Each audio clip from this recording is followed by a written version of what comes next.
Well, dear friends, let us study. We are in middle of chapter 24. We're towards the end of chapter 24. It's a rough chapter. It's a very powerful chapter, but it's not an easy chapter to digest. No.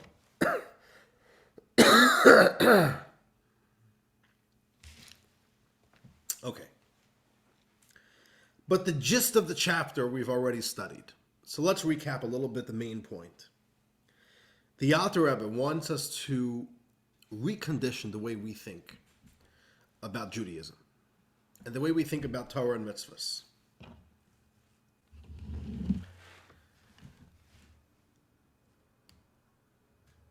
Generally speaking, it is very natural for a Jew, to look at Judaism and kind of put things on a spectrum. This is very important. This is less important. This is a big deal. This is a small deal. So, for example, which the example the Alter Rebbe uses, idolatry. Ooh, that's a big one, because idolatry is full-on rebellion. It's heresy. It's going on against God. It's denying the existence of God or the truth of God. The Alter Rebbe says, I want you to totally rethink the way you see Judaism. And I want you to see every single mitzvah to be exactly the same. And any transgression, any violation of a mitzvah, doesn't matter which mitzvah, it's all the same. Are we believing in God, or are we rebelling against God? Are we connecting with the oneness of God, or are we breaking away to create our own form of idolatry? Which is a very serious thing. The Alter says every single sin is the exact same thing. And if you think about it, it's true. It doesn't matter what the sin is. It doesn't matter what the transgression is. It makes no difference. That's already details.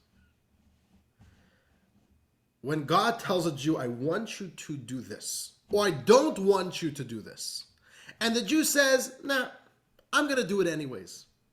I'm not going to listen to God. That is an expression of idolatry. That is a full-on rebellion against God. That is telling God, I've got another agenda other than yours. There is something other than you in existence. There is another power that be besides you.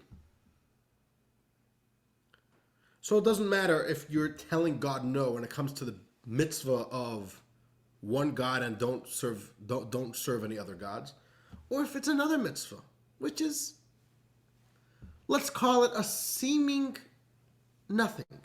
It's nothing. It's a nothingness. It's not a biggie, not a big deal.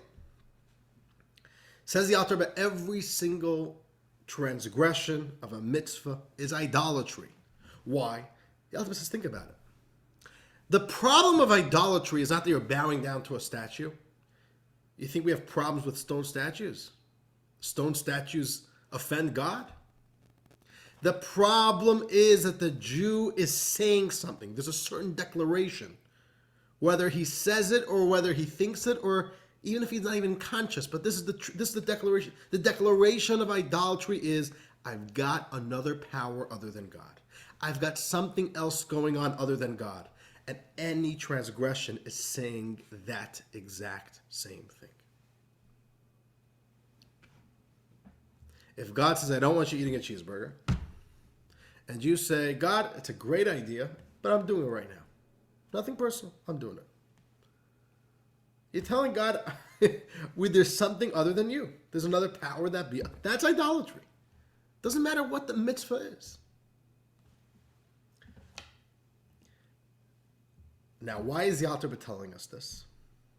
The punchline of this chapter, and where the Alter Rebbe is getting to with all this, is the Alter Rebbe wants to inspire us to feel empowered to withstand any temptation of transgression. If we would only think for a moment and say, look, I am willing to die for God. I'm willing to die to not violate the oneness of God. But this sin that I'm tempted to do is a violation of that. So if I'm even willing to die I should for sure be willing to forego 5 minutes of pleasure, 5 minutes of temptation. I could get past that. That's a very cheap price.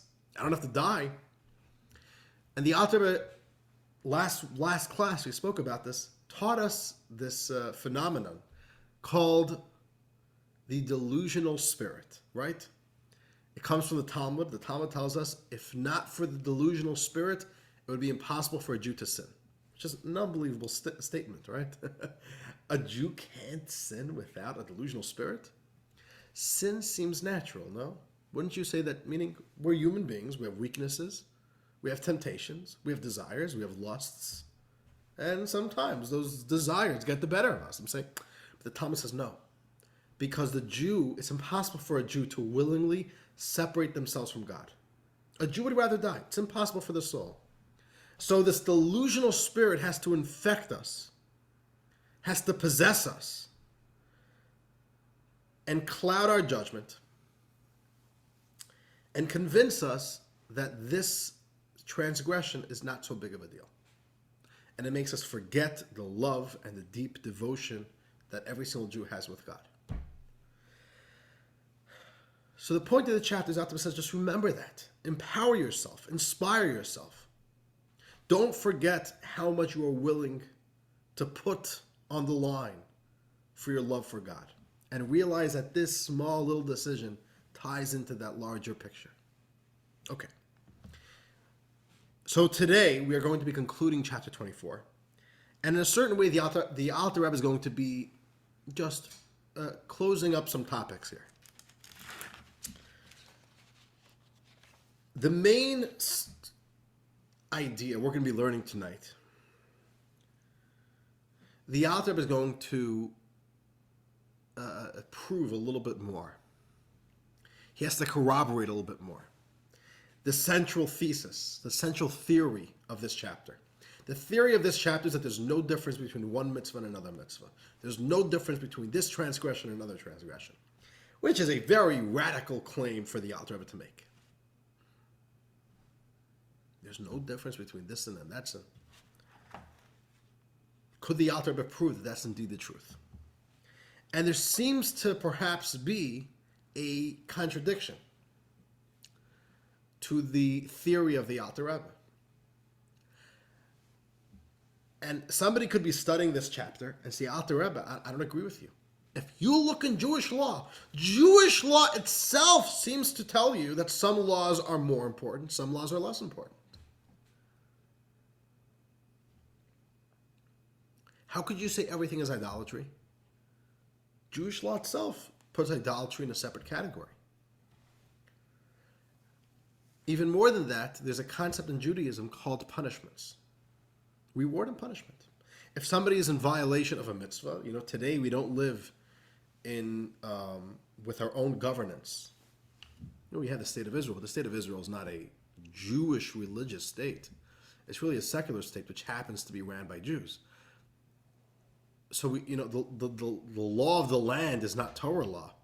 So we are very not familiar with life with the Torah's court of judgments, court of law. But there's punishments, including spiritual punishments in the Torah. And punishments come in all shapes of sizes. Some are severe punishments, some are more lenient punishments. So it seems pretty clear that if some transgression only incurs a more lenient punishment, then that violation wasn't as big of a deal, right? If you go and you're a meter in Birmingham, you put a quarter for the parking on the street, and if you get over, how much is the ticket going to be? You know how much it is? I think your first ticket is $15, if I'm not mistaken. $15 the Birmingham Police Department is going to charge you. So if you only get a $15 ticket, that means that your violation wasn't that big, right? Then you could get a $250 ticket for speeding. You understand? We all understand that there's differences in violations. Some violations are worse, some violations aren't. And the punishments indicate to you that. And we have that problem as well, that it seems that if you look in the Torah itself, there's a certain internal logic of which sins are bigger deals based on bigger punishments, bigger penalties, and some mitzvahs are smaller deals when violated because they incur smaller penalties. So the Alter Rebbe has to stand by, and the Alter Rebbe has some explaining here to do. On what basis? How does the Alter Rebbe explain these questions if he's going to be going with this theory that every single last mitzvah is equal? They're all the same. So the Alter Rebbe is going to begin with the first challenge, middle of page 184. We're up to part 3 of the chapter. Are all transgressions equal? And here's the first question. According to Jewish law, let's not talk about it. Let's talk about Shabbos. Okay. Let's say there's a life and death situation on Shabbos. Does the Torah allow you to violate the Shabbos to save your life or to save someone else's life? The answer is yes. Not only is the answer yes, Jewish law says the mitzvah is for the greater the person, the more he has the mitzvah to break the Shabbos to save a life. Which means the rabbi shouldn't tell the janitor, hey, you know what, you break Shabbos. I don't want to break. No, the mitzvah is for the greatest person to break the Shabbos, to save a life. Okay. And in general, that's the attitude of Judaism, of Jewish law. Every law gets suspended by the Torah in order to save a life. But there are some exceptions. Idolatry. What if you could save your life by bowing down to an idol? Are you allowed to do that? The answer is no. Well, that's the exception to the rule. Saving a life is a very good idea for most of Judaism, but idolatry is too much. Now, what does that tell you? Doesn't that itself tell you that idolatry is on a league of its own? Shabbos? We could suspend Shabbos. But idolatry, no, that's too serious. Even to save a life, we can't do that. So this seems to challenge the very premise that the Alter is trying to build up over here. So the Alter is going to respond to that. Let's read. Middle of page 184. Do you all have the handouts? Because I didn't send out a handout this week. We're still relying on the previous handout because, right? You all have it? If you don't have the handout, let me know and I'll make sure to send it to you. Okay. Says the Alter Rebbe, although we find that saving one's life takes precedence over other transgressions, and that one must transgress a prohibition rather than be killed.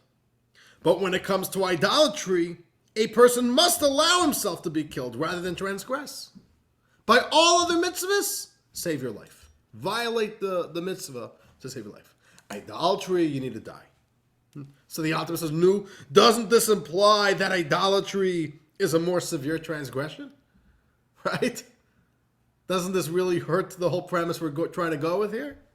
So the author explains like this. Let me first explain to you outside.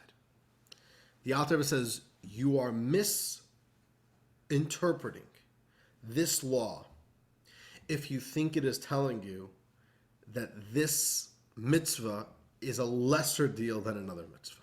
That is not what is motivating this law. The way it works is that God gave us mitzvahs.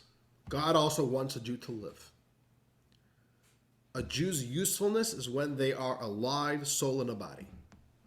A soul in heaven is a lot less useful to God. God made us exist here in this world because God wants us to be here. God says, I want you to keep Shabbos. You have a whole long life ahead of you. I would rather have all the Shabbosim, all the Shabbatot of the future than this Shabbos. So I am commanding you to violate this Shabbos like that you could keep the next Shabbos. It's not telling you that Shabbos is no biggie. Oh, you need we could suspend Shabbos for a week. No. Shabbos is very serious. God is telling you, I want you to stay alive. So violate the Shabbos to stay alive. But it's not saying that Shabbos is not such a big deal. What the Alter is going to say is, it's not because Shabbos is a smaller mitzvah. It is simply divine decree that for Shabbos, he wants you to violate it in order to stay alive. And for idolatry, he wants you to fulfill the mitzvah through dying. It's not because one's a bigger deal, one's a smaller deal. They're both big deals. This is simply how God legislated we should keep this mitzvah. The way we keep the mitzvah of Shabbos is that when we face a life-threatening situation, we violate it in order to keep future Shabbos. And for idolatry, the way we do that mitzvah is by sometimes having to give up our life for it. That's simply how we do it. But the author says, don't think that it's because Shabbos is a less serious mitzvah. And the author is going to prove this point. Let's read. This requirement to transgress rather than be killed should not be understood as a value judgment of which prohibitions are more important in God's eyes. Rather, this must be understood according to the sage's explanation. The Torah says, violate one Shabbos in order that he will be able to observe many more Shabbatot. The point is not that Shabbos is a small deal. The point is that God wants you to keep many more Shabbatot in the future. But the author says, but the law is not motivated by a value system of major and minor transgressions that evaluates idolatry as more severe. Don't think that this has anything to do with idolatry being a bigger deal. What's the proof? The author is going to give us the proof. The author is going to prove to us right now in a very, very fascinating. The author is going to get a little bit scholarly for a moment. You ready for a little bit of a scholarly discussion? The author adds a parenthesis here. This parenthesis is going to prove that you cannot find a logic built into Judaism, built into halakha, built into Jewish law, that points to you that one mitzvah is more serious, one mitzvah is less serious. Because there's inconsistencies within Jewish law about which mitzvah is a big deal, which mitzvah is a small deal. And what the author is going to conclude is that this has nothing to do with which mitzvah is big or small, but rather this is how God commanded us to fulfill these mitzvahs. The author is going to bring us a different part of Jewish law, a very interesting part of Jewish law. Let me give you a little bit of an introduction. Laws of kosher slaughtering. Laws of kosher slaughtering. According to Jewish law, we are allowed to eat meat of a kosher animal, but only if it is slaughtered and checked properly. And the Jewish laws of slaughtering are extremely, extremely precise. The shape of the knife, the condition, the sharpness of the knife, how the cut is made, everything, these minor details could determine if this bull that was slaughtered is kosher or not. Now, according to Jewish law, one of the most trustworthy jobs in Jewish life is that of a slaughterer. There is nobody in Jewish law who we have more blind faith in, who we put more trust in than a kosher slaughterer, the shochet. Right? That's the Hebrew word, shochet. And the reason is because ultimately the only one who could really know if the act of slaughtering was done properly is the one who does it. And if he says it was kosher, we know it's kosher. If he says, I'm sorry, it wasn't a good slaughtering, I could tell, then it's not kosher. And to a certain degree, you can't fact check him. It's his word against himself. And in that way, the slaughterer has to be somebody we could really trust. And the slaughterer, it's not a simple job. Every bull, even in today's market, but especially then, how much does a cow cost? How much does a cow cost? Do you know? On the open market, you want to buy a cow. How much is that going to cost you? It's not cheap, right? Can we assume it's not going to be cheap? And I'll tell you something very interesting. In 1986 and 87, or maybe it was 85 and 86, my father was sent by the Rebbe to the former Soviet Union to help the Jewish community there, which was, of course, illegal. He went on a illegal trip. They got permits, they got visas to go as tourists, but they were doing counter government work. My father was there for about a month. One of the things he did was they bribed a farmer to give them a cow. It's like that they could bring it to a slaughterer, a kosher slaughterer, and it's like that all the Jews should be able to have meat for the holiday. I don't know which holiday was coming up then, probably Passover. Now the way it worked wasn't common in former Soviet Union. They had to register, if I'm not mistaken, every single month. They had to register how much cattle they have on their farm and how much they sold. And literally the cattle you had was governed by the government. And they could audit you. You know, there's inconsistencies with your cattle. Where did your cows go? So it wasn't like an open market. You could go to somebody, let me buy a cow from you. Selling a cow to be kosher to be slaughtered kosher was engaging in illegal activities. They had to bribe him. In any case, okay, that's not so important here for the story for the Tanya. We put a lot of trust in the kosher slaughterer, and it costs a lot of money. There's a lot of money on the line.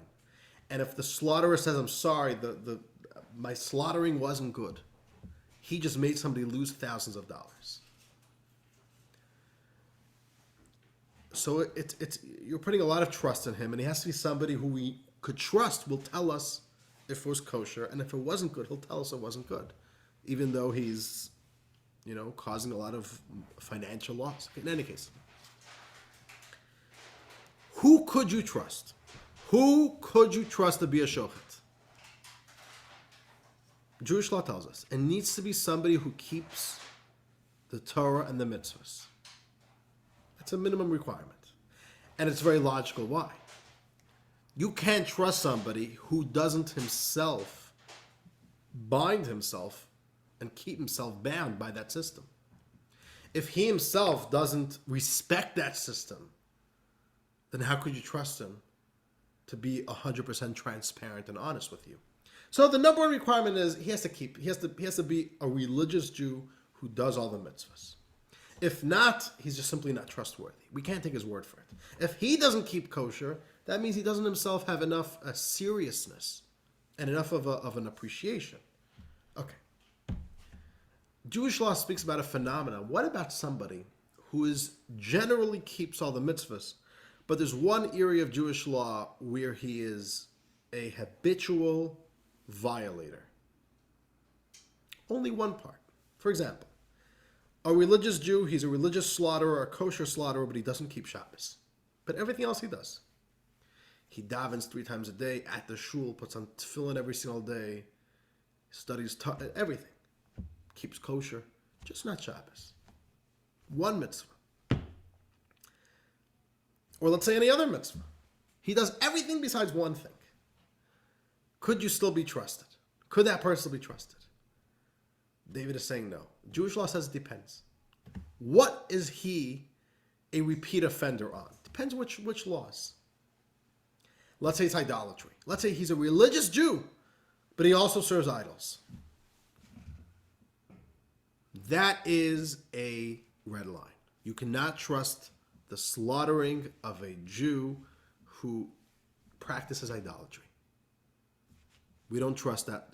That's it. Over. His slaughtering is not kosher. What about Shabbos? Religious Jew, everything, he just doesn't keep Shabbos. Let me give you one more scenario, and I want to hear from you what you think. Religious Jew, everything, but when it comes to forbidden relations, he is a repeat offender. He is sexually very loose. Constantly in violation, and somewhat publicly in violation of the Torah's laws about sexual relations. Which one, what do you think about Shabbos and forbidden relations? What do you say? What do you think?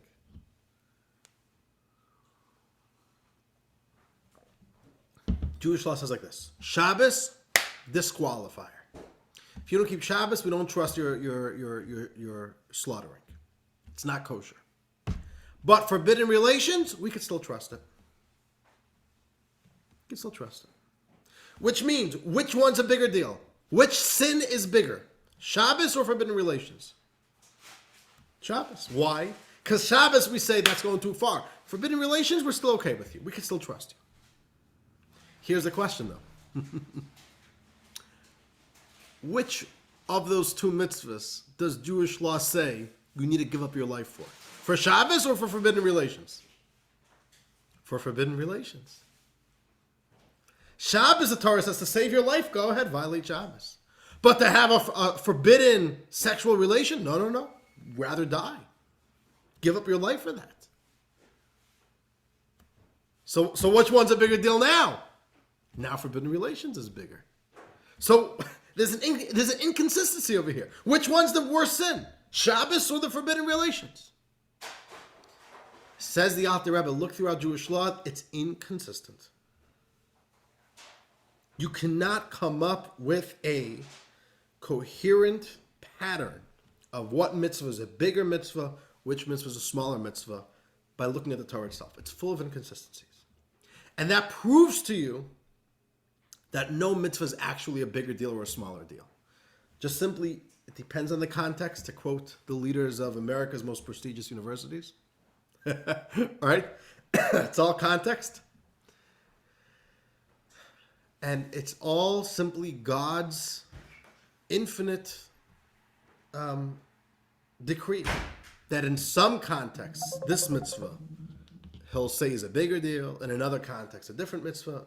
It's not because one mitzvah is actually, objectively, a bigger deal or a smaller deal.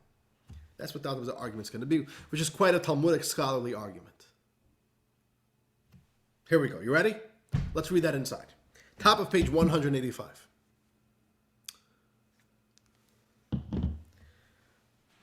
Proof for this can be derived from the following contradiction between 2 points of Jewish law. All right, follow along here. Shabbos violation is equally severe to idolatry with regard to whether Jewish law allows us to trust the ritual slaughter performed by a person who habitually violates one particular Torah precept, as stated in the Code of Jewish Law, Yoredeya, Chapter 2, Law 5. You could look it up over there.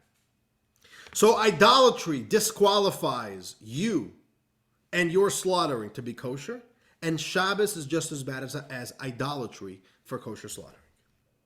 But, let's continue, which is not the case with a person who habitually violates prohibitions against forbidden relations, such as adultery, where unlike idol worship and Shabbos violation, the law states that we can still trust the ritual slaughterer if he is lax in just this one precept. So when it comes to the laws of kosher slaughtering, Shabbos is the worst violation. So apparently, Shabbos violation is more severe in Jewish law than adultery, based on this law. But, and here the Alter Rebbe builds the argument, but a different law seems to prove that the reverse is true. Says the Alter Rebbe, yet nevertheless, danger to life overrides the Shabbos laws, as we noted above, but it does not override forbidden relations. If somebody's in a life-threatening situation, Jewish law says violate the Shabbos, no problem. Forbidden relation laws, you can't violate. You should die for that. I don't care what danger there is. And Jewish law, she speaks about this. Let's say there's somebody who's very, very ill. And Maimonides speaks about this law, very interesting law. Somebody who is sick love. He deeply, passionately wants to be intimate, sexually intimate with a certain woman. All right, a man, to the point that he is literally getting sick. A doctor has it. And the doctor knows that if you will simply allow him to be sexually intimate with this woman, it will cure him. Okay, interesting law. Hypothetical case. So you could save this man's life by allowing him to have an unkosher relationship, to be sexually active temporarily with this one woman and save his life. Are you allowed to do that? Maimonides says no, let him die. There's no breaking that law. There's no breaking the law that prohibits certain intimate relations, and if it means death, then it means death. Shabbos, no problem. So 1 second. We see here an inconsistency. In the laws of kosher slaughtering, Shabbos is much worse. In the laws of life and death, forbidden relations is a lot worse. Which one is it? Right? How can we reconcile this inconsistency? So says the Alter Rebbe, boom, there we have it. Rather, the distinctions we see in these laws are a matter of non-rational scriptural decree beyond human logic. These are not logical ideas here. It's not that Shabbos is worse or this is worse. God decided that here, this is the law. Here, this is the law.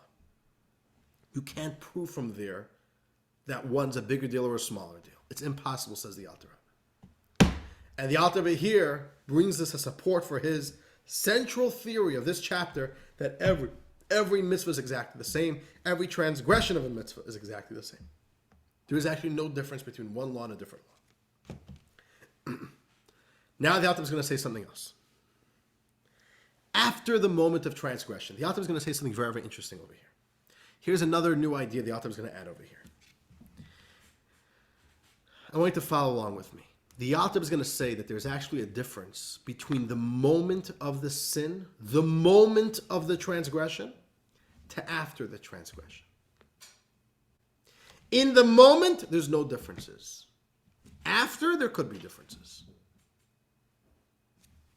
How does that make sense? Think about it like this. I'll give you an analogy. You know, in the previous classes, I gave you a scenario of a king who has two ministers. You remember this? He has the minister of janitorial services in the palace, the royal janitor, the royal chief janitor, and then he has the secretary of defense, minister of defense. He gives both ministers on the same day of command. He tells the minister of defense, please mobilize the army. I think we're going to need to attack our enemy. Please start putting it all together. Then he goes to the minister of the janitorial services and says, what? I want you to start clearing out the garbage bins of the palace. Not once a day, but twice a day. Okay. He gave two commands. One about garbage cans, one about the very safety and future and security of the kingdom. Both ministers go back to their offices and they both say to themselves, I disagree with the king. Bad idea. We're not doing it. And the minister of defense fails to act upon the king's command. The king said, please mobilize the army. He says, no, we're not mobilizing the army. And the minister of janitorial services says, the king says, take a garbage cans 2 times a day from now on. I say no. And he tells all of his janitors, plans are continuing, only empty out the garbages once a day. 2 days later, the king summons both of his ministers and says, you have both failed to act upon my command.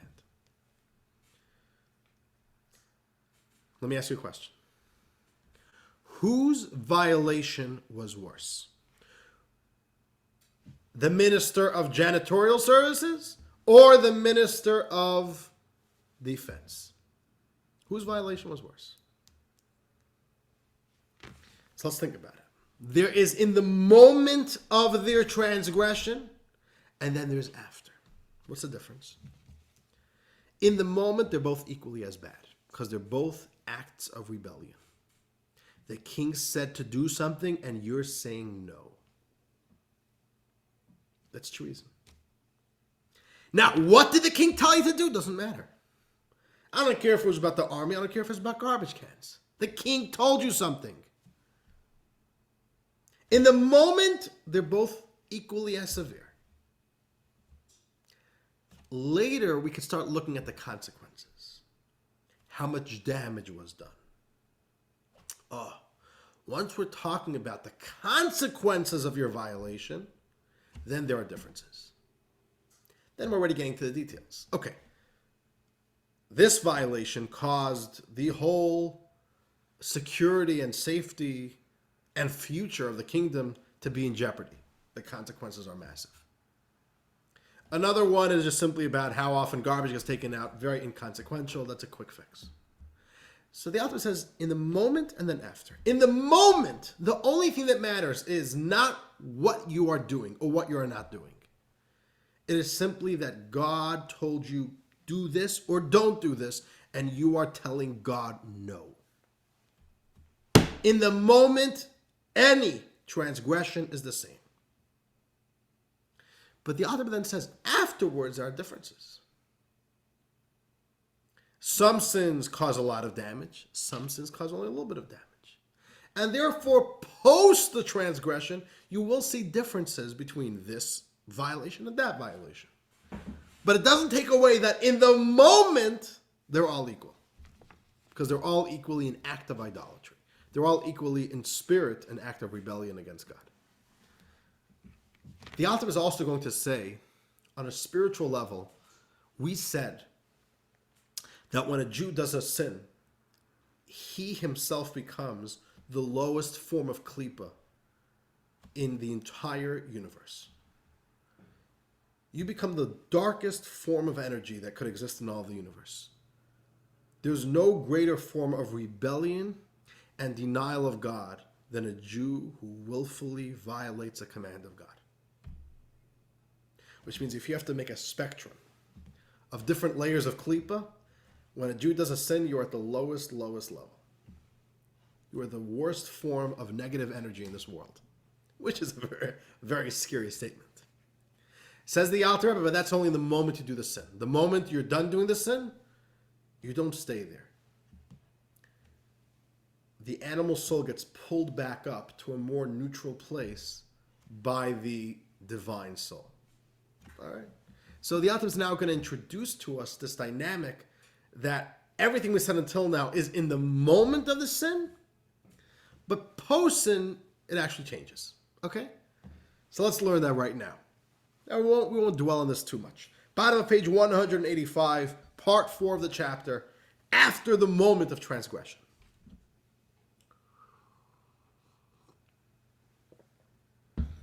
Says the Alter Rebbe, but after the act of transgression has passed, as long as the transgression doesn't incur the penalty of kares, I'll explain this to you in a moment, which is cutting off of the soul, or a heavenly orchestrated death, then the animal soul can return to be connected to God, as we shall see. Okay. Most sins don't cause a major fatal damage. Dr. Joel, I want to look for the medical term. Can you help me out over here? How do you refer to an illness or a damage in the body that is fatal? Do you call it fatal or terminal? Terminal? Is that the word? Terminal. Yeah. It's the same thing with mitzvahs and prohibitions. Most prohibitions aren't terminal. They cause damage, and we can fix the damage. Some prohibitions, the more serious ones, are considered terminal prohibitions. Terminal damage here. And the Torah says that the punishment for a Jew who violates these types of very serious prohibitions are either kares or heavenly orchestrated death, which are a little bit similar. We won't get into it fully, but kares means cutting off. The soul becomes disconnected, which sounds very scary, no? The way it works is that, think about a rope, think about an umbilical cord. A baby can only survive if it has an umbilical cord connecting it to the uterine wall of the mother, right? Every single Jew has an umbilical cord as well, a spiritual umbilical cord, which connects the Jew with God and connects the Jew to the Jewish people. There's a cord. This is what the Kabbalah speaks about. There's a rope. There's a rope that binds our soul and gives it its lifeline. It's like going underwater and you need to have a line back to your mothership. And imagine if that line gets cut. If you'd go on a deep dive, and who knows how deep you are, and you lose your line, that's it. You're toast. You're gone. There's no way to reel you back in. Some prohibitions are so serious that your life as a soul on earth loses its connection to its home base, to God, and there's going to be an early departure of life. Thomas says such a person can't live past 50. Okay? Now, today it doesn't happen, but in temple times, if somebody transgressed a violation that the Torah says the punishment is kares, that person could not live past 50. You saw it. Nobody who violated this thing would live past 50. It was part of the very fabric of nature. And there's also other things. The Talmud says that this person will not live to see any of his children alive. Like his bloodline will get cut off. Which means he won't be able to have any more children. And if he has children, they will die before he dies. Like a very, very painful type of thing. That's kares. Then there's heavenly orchestrated death. Some punishments are not that the court of law should execute you, but that God's going to take you away. Now those are the biggies. If your punishment is kares or heavenly orchestrated death, that means a kind of, at least on a basic level, this was a terminal violation. We can't go back from this. Now, the real truth is, we still could. It's like a rope. The rope could get cut. We could always make a knot again, right? So even a Jew who incurs the penalty of kares or heavenly orchestrated death, even such a Jew could do tshuva and reestablish that bond with God. But it becomes a lot more difficult. Most sins are not terminal. Most violations of a mitzvah only nick the rope. It causes damage to the connection. It causes damage to the umbilical cord. But it's repairable. And most importantly, the connection is still there. So as long as the violation was not a terminal violation, then the Alter Rebbe says, then you could right away be connected back to God right after the moment of the sin. The Alter Rebbe explains, for in such a case, when there is a terminal sin and a terminal punishment, which is kares or heavenly orchestrated death, in such a case, for in such a case where it's not terminal, his divine soul is not extinguished completely or detached from its source in the living God. Right? The soul is still intact. It's still connected. Rather, the soul's attachment and rootedness in God becomes slightly damaged by the sin. As long as it's not a terminal sin, then there's only a little bit of damage that was caused here, and we could fix that. So then says the Alter Rebbe, after the act of transgression, what happens? His body and the energizing animal soul, which is clothed in his body, return and rise from the Sitra Achra and the Klipa, and they come close again to the holiness of the divine soul that is clothed in them, which believes in the one God. Very interesting. When we do a sin, we go to the lowest depths, the darkest place in all of creation. But the godly soul pulls us back up. The godly soul says, I'm very uncomfortable here. Let's climb out of here. And the godly soul pulls the animal soul out of this deep, dark depths, this deep, dark abyss. And therefore, we could right away be connected to God even after a sin. So the Alter Rebbe says, despite what we're saying here in this chapter, right afterwards, you could be connected back again to God, which is a very encouraging thing. Doesn't matter how much you sinned. The moment after the sin, you also have a neshama, you also have a godly soul, and the godly soul is tugging at you to reconnect to God, and that reconnection is very easy and accessible to do no matter what you did, even though you did a sin, which was basically idolatry, right? Okay.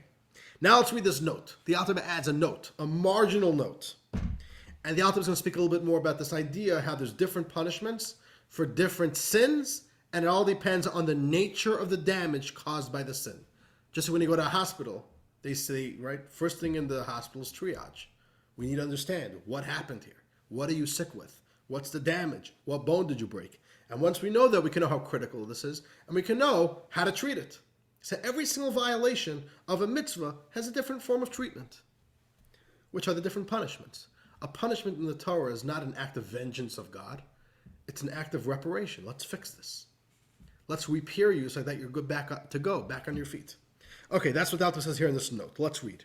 The point of a Torah penalty is not to punish, but to cleanse a soul from the blemish caused by the sin. Therefore, the penalty in each case will correspond to various different ways a soul and its root above might become blemished. Okay, this is the reason for the various forms of cleansing and punishment in purgatory, in the next world, or suffering in this world. Each sin and transgression having its particular punishment as prescribed by the Torah to cleanse and remove the spiritual stain and blemish that it caused. So too with transgressions punishable by death or kares, even though their punishment appears to be the same, they are not all equal in terms of the blemish they inflict on the soul. Okay. So the author over here said this idea that after the sin, then we look at the consequences. Some sins are very consequential. They cause a lot of damage. Sometimes the damage is even terminal, which is a pretty bad case. And we're not going to deal with that here. We could, that's a whole subject for itself. How to repair damage when it was a terminal damage. There is a way to repair that. Okay, but that's not for now. And then the punishments in the Torah reflect that as well. But it doesn't change the premise of the chapter, which is at the moment of the transgression, it's an act of rebellion and the details don't matter at that moment. Okay. Dear friends, it was a harsh chapter. We have one final note. The Alter Rebbe concludes the chapter on a high. The Alter Rebbe says, I know you did a sin. And the Alter Rebbe says, I know that what I've said here in this chapter is very, very harsh. When a Jew commits a sin, they're becoming the lowest form of klipa, the lowest form of dark, negative energy. It's an act of idolatry. But the Alter says, that is only the animal soul you who did the sin. The godly soul never did the sin. And the godly soul always remained faithful to God. And who's the real you?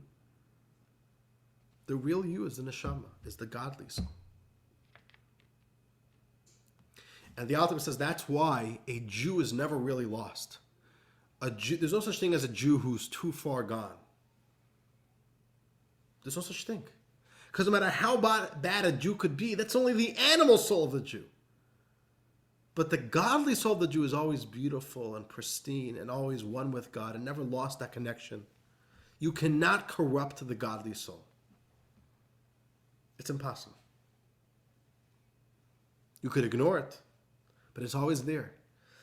Which means that no matter how much damage is caused, the real me is still pure and holy and intact.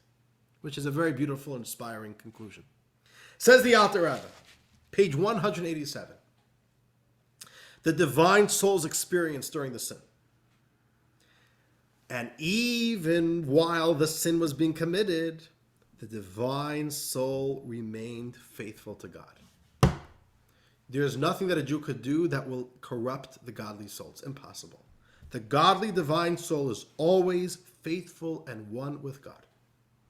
So then what happens with it? So the Alter explains, only it was in a state of complete exile, trapped and powerless within the animal soul of Sitra Achra, which caused the body to sin, and dragged it down together to the depths of the grave, so far down that they were lower than the impurity of the Sitra Achra and the klipa of idolatry. May God protect us. What happens is that our godly soul gets taken hostage, right? It's kidnapped. And it becomes stuck in the act of the sin. It is not powerful enough to break free, and the animal soul forces the Jew to do the sin. But don't think that the godly soul is joining the experience. He's there, but he's crying through it. He's taken hostage. He's in exile. Did I tell you in last class about the law from Maimonides, about the laws of divorce? Did I tell you about that? Oh, I got to tell this to you. And it could be I shared this with you, but unbelievable. Maimonides was one of the first ones to properly codify Jewish law. The word of Maimonides, when he writes something down in his code of Jewish law, he's one of the great establishers of Jewish law. Maimonides says like this, unbelievable law. Laws of divorce.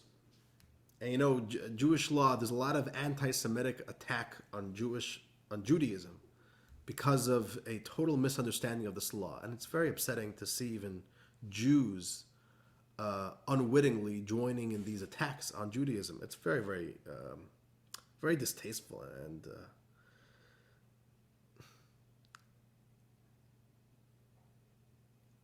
according to Jewish law, for a divorce to be effective, it needs to be given by the husband, by his own volition, given by the husband to the wife. That is the exact same way they got married. According to Jewish law, the way you get married is by the husband has to hand the wife the ketubah, the marriage contract. And that is what puts the marriage in effect. The way to revoke this marriage has been done the exact same way. A document signed by the husband, handed by the husband to the wife, which means the husband has to be the one to give it by his own volition. Now, of course, what's the problem with that?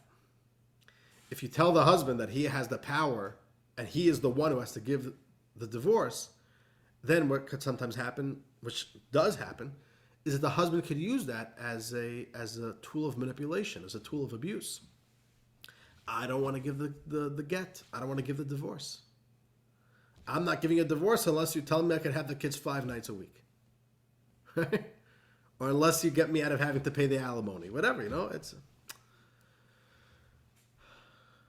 So what do we do if there's a man who is abusing his wife and there's no marriage here? They're already separated. And the husband is abusing the wife by refusing to give her a divorce, a get. What do we do? Maimonides says we don't tolerate that. We have to pressure this Jew to give the divorce. How do you pressure a Jew to give a divorce? So the way it works is you start with soft pressure, like social pressure. Tell him he cannot get an aliyah in the shul until he gives a divorce. Then you can start banning him. You're not allowed to enter our shul. You're not allowed to use our bathhouse. The community bathhouse is off limits to you, which is a big deal. That means the person can't take a shower. Back in the day, right? You never shower in your home. There's a community bathhouse, so you can't wash yourself. Okay, you start putting social pressure. You ostracize him. Let's say that doesn't work. What do? Maimonides ultimately says, which is quite remarkable. It's the only time in Judaism where there's where Maimonides says use violence, rough him up a bit, right? take him to the alleyway, and do what you got to do.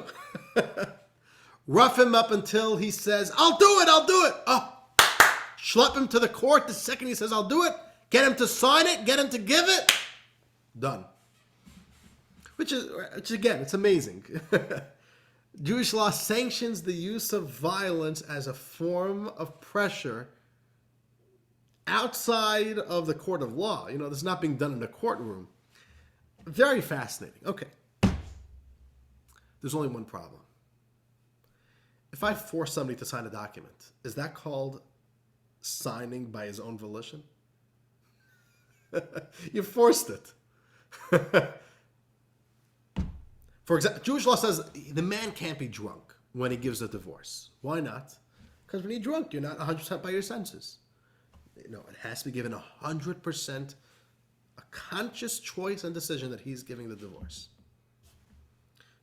So if you rough somebody up in a back alleyway, and he says, he's on the floor, you're punching him, I'll do it, just stop already. Is that a kosher divorce? It seems to not work. You know what Maimonides says? Maimonides says it does work. You want to know why? Listen to this. Unbelievable. Maimonides says it works because every Jew really wants to do every single mitzvah.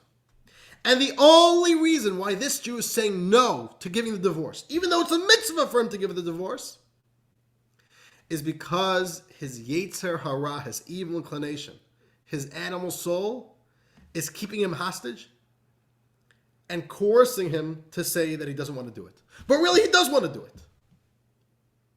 So when you beat him up to force him to give the get, you're not beating him, you're beating his animal soul up. And his animal soul says, I can't give up. And then the real Jew gets to say, I'll do it. So when he says, I'll do it, he's not saying that out of force. The opposite. That's his true freedom. You just released him from the stranglehold of his animal soul. Now, Maimonides didn't write this as a cute little idea, as philosophy, as allegory. This is law. This is printed in Jewish law. The Jew really wants to do the mitzvah. You know why he's not doing it? The animal soul took the godly soul hostage. And now the godly soul, the divine soul, is in exile. But don't think that the Jew wanted to do this. The Jew didn't want to do this. This is a very interesting attitude. The Rebbe taught this. When you go and ask a Jew, do you want to put on tefillin? Like the Friday boys, they go around. They say, would you like to put on tefillin?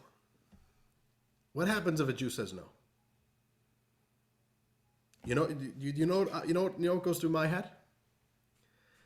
What goes through my head is that he's wrong. He's lying. He really does want to do it.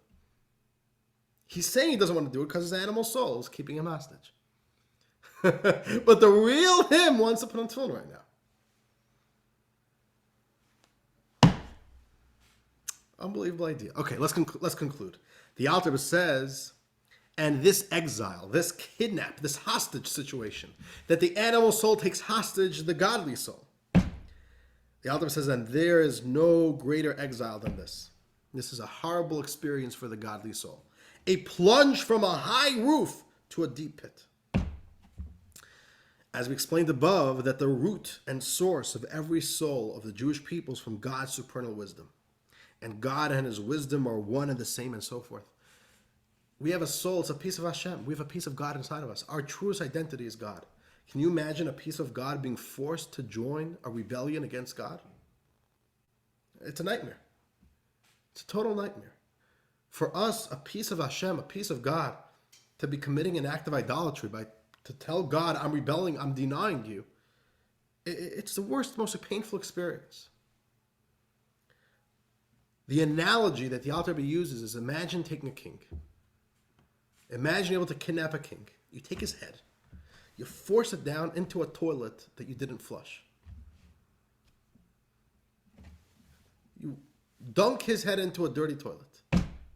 Just how horrible and painful is that experience for the king? That's what happens when a Jew sins. We're taking a piece of Hashem, the face of God. The face of God is inside of us. And we then plunge it into the worst experiences. Let's read. To take such a holy entity as the soul and drag it into a sin is comparable to taking the king's head, dragging it down, and dunking his face into a toilet full of excrement. And there's no greater humiliation than that, even if a person does it for only just one moment. Imagining that only for one moment. It doesn't make the experience any better. I did only for one moment. You put the king's head in the toilet. I don't care for how long it was. That's horrible. And the Alter Rebbe says that's a very good analogy, for the klipos and sitra achra are indeed referred to as vomit and excrement, as is known. In Kabbalah, that's exactly what klipos referred to, vomit and excrement.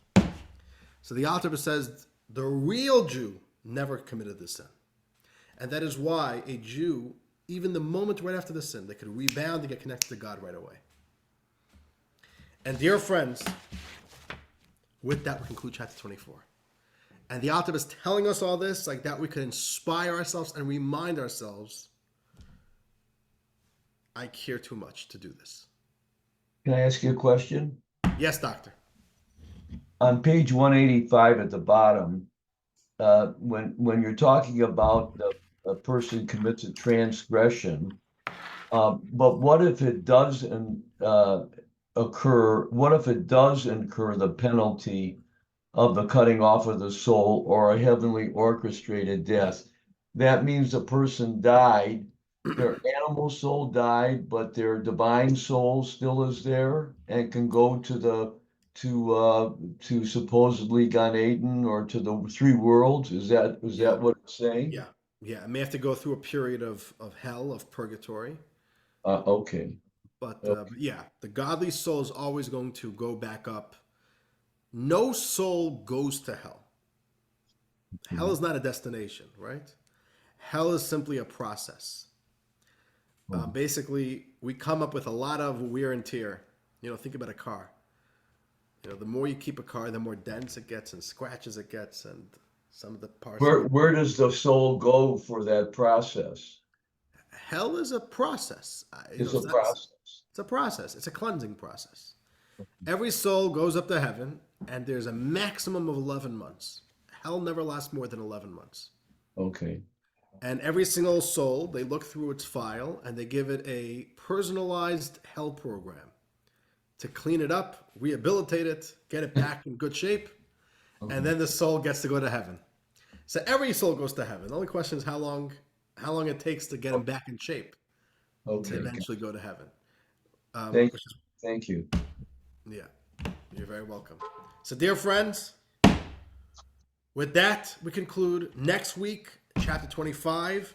Chapter 25 is going to be 2 classes. And with chapter 25, we conclude this whole stretch that we began in chapter 18. And then we begin an unbelievable part of Tanya about joy, the code to joy. The author is going to teach us how to make sure that we're always remaining positive. And that becomes another major theme in Tanya, such a beautiful part of Tanya. So, dear friends, dear friends, with that, we conclude for tonight. I want to thank you all so much for joining. Thank And you. we'll see you all. Thank See you all you. next time. Thank you.